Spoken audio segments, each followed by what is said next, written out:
Romanos capítulo 2, ele diz: ou será que você despreza as riquezas da sua bondade, tolerância e paciência, não reconhecendo que a bondade de Deus o leva ao arrependimento? Contudo, por causa da sua teimosia e do seu coração obstinado, você está acumulando ira contra você mesmo para o dia da ira de Deus, quando se revelará o seu justo julgamento. Deus retribuirá a cada um conforme o seu procedimento.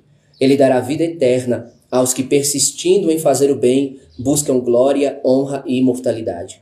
Mas haverá ira e indignação para os que são egoístas, que rejeitam a verdade e que seguem a injustiça. Haverá tribulação e angústia para todo ser humano que pratica o mal, primeiro para o judeu, depois para o grego, mas glória, honra e paz para todo que pratica o bem, primeiro para o judeu, depois para o grego, pois em Deus não há acepção de pessoas. A palavra do Senhor também diz lá em Tiago, no capítulo de número 2, a partir do versículo de número 11.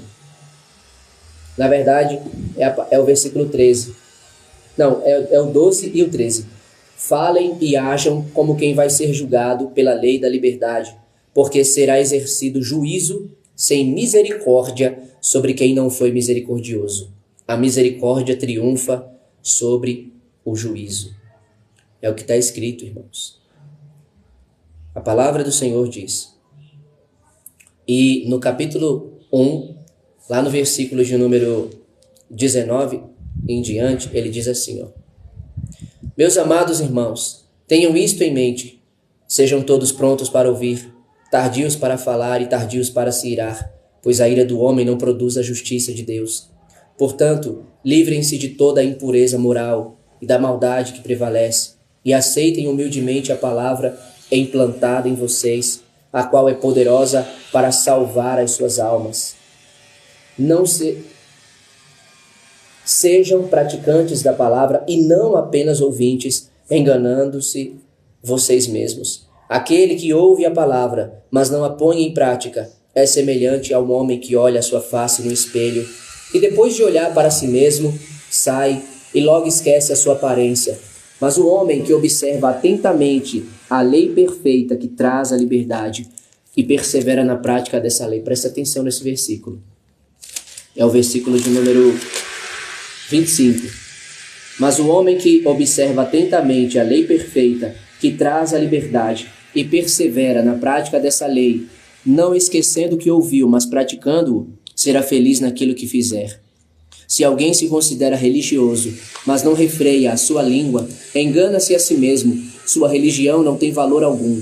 A religião que Deus, o nosso Pai, aceita como pura e imaculada é esta: cuidar dos órfãos e das viúvas em suas dificuldades e não se deixar corromper pelo mundo. Esta é a religião pura e imaculada para Deus, o nosso Pai. E o versículo 25 diz: Mas o homem que observa atentamente a lei perfeita que traz a liberdade e persevera na prática dessa lei, não esquecendo o que ouviu, mas praticando, será feliz naquilo que fizer. Se tudo que você ouviu, você não colocar em prática, então quem está perdendo, quem está se prejudicando é você. Quem está se enganando é você. Mas se você colocar em prática tudo que você ouviu, você observar e você aceitar e você praticar, então a palavra do Senhor diz que essa lei da liberdade, a prática dessa palavra do Senhor aqui, ó, que nos leva à liberdade, que é a liberdade para nossas vidas. A palavra do Senhor diz: mas o homem que observa atentamente, ou seja, não é de qualquer jeito, mas é atentamente, a lei perfeita que traz a liberdade e persevera. Perseverar não é fazer um dia, não é fazer 2 dias, mas é ser constante. Então você tem que observar atentamente a lei perfeita que traz a liberdade e perseverar na prática dessa lei. E não se esquecer o que você ouviu, mas praticar. Você vai ser feliz em tudo que você fizer. Quando vier a tentação e você praticar 1 Pedro, capítulo 5, versículo de número 7 ao 8, você vai ser bem sucedido, vai ser abençoado. Quando vier a tentação de você praticar, 1 Coríntios, capítulo 10, versículo 13, versículo 11, versículo 10, 11, na verdade, versículo 11, 12 e 13, você vai ser abençoado. Quando vier a tentação e você praticar, Mateus, capítulo 26, versículo 41, você vai ser abençoado. Quando você for tentado e você praticar o que está escrito em 1 Pedro, capítulo 1, versículo 13, ao versículo de número 15, se eu não estou enganado, na verdade do 13 ao 17, você vai ser bem abençoado. E vai 18 ao 20 e número 5, você vai ser abençoado. A nossa vitória está aqui, na prática dessa palavra.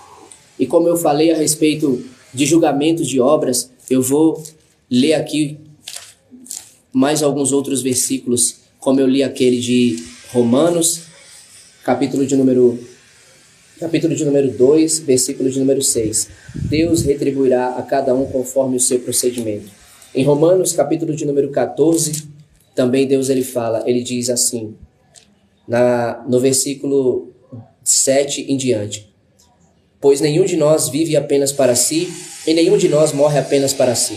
Se vivemos, vivemos para o Senhor, e se morremos, morremos para o Senhor. Assim, quer vivamos, quer morramos, pertencemos ao Senhor. Por essa razão, Cristo morreu e voltou a viver para ser Senhor de vivos e de mortos. Portanto, ele diz aqui, versículo de número 11, pois todos compareceremos diante do tribunal de Deus, porque está escrito, por mim mesmo jurei, diz o Senhor, diante de mim todo joelho se dobrará e toda língua confessará que sou Deus. Assim, cada um de nós prestará contas de si mesmo a Deus. Eu vou ler de novo, irmãos. Versículo de número 10.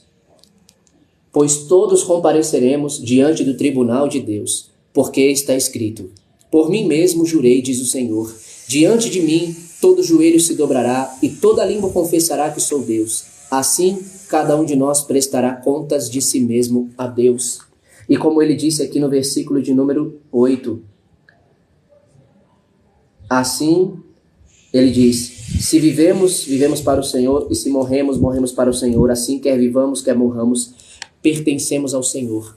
E como a palavra do Senhor diz lá em Gálatas, e eu aqui já citei algumas vezes, Gálatas capítulo 5, versículo 24, diz que aqueles que pertencem ao Senhor crucificaram a sua carne com as suas paixões e os seus desejos.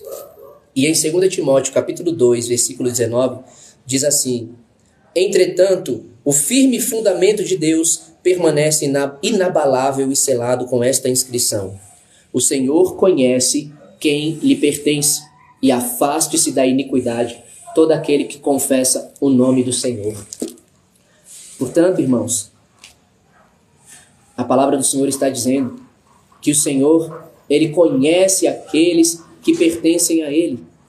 Você pertence ao Senhor? Se você pertence ao Senhor, então você crucifica a sua carne com as suas paixões e os seus desejos. Se você pertence ao Senhor, então você é ovelha do Senhor. Você, sabe o que você faz?